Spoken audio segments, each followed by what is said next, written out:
Now we will see error detection and correction.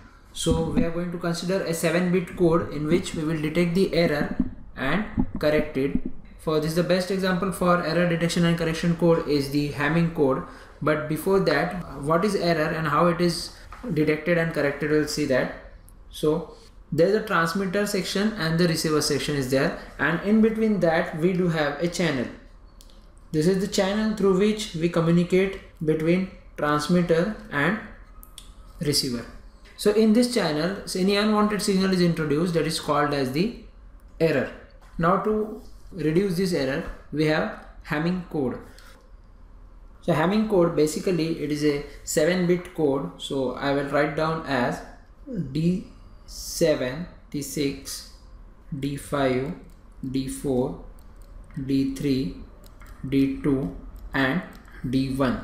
So this is the 7-bit code, but we are talking about the parity bits. Now what are these parity bits? Parity bits are a special kind of bits which are introduced in the code at 2 raised to 0 point or 2 raised to n locations. So if we'll say 2 raised to 0 is 1, so this D1 bit will be replaced by a parity bit. So I will write it down here as P1, whereas 2 raised to 1 it is 2.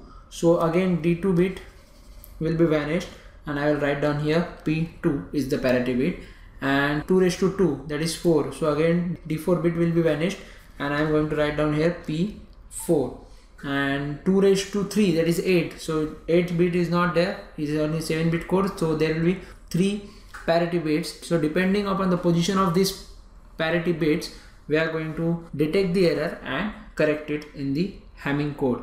So in this particular data, D indicates that it's a data bit, whereas P indicates it's a parity bit. Now how these parity bits P1, P2 and P4 are utilized, or conditions for the parity bit you can say. So P1 bit should be such that it should establish even parity over 1, 3, 5, 7. That means P1, D3, D5 and D7. P1 bit should be such that it should introduce even parity, because these three D3, D5, D7, these are the data bits and we cannot tell what is the data, we can only change the parity bit. So this parity bit or P1 position should be such that over D3, D5, D7 it should establish a even parity. For P2 bit, the combination is 2, 3, 6, 7. So I will write down here P2, D3, D6, D7, and once again P2 bit should establish even parity over D3, D6 and D7th data bit.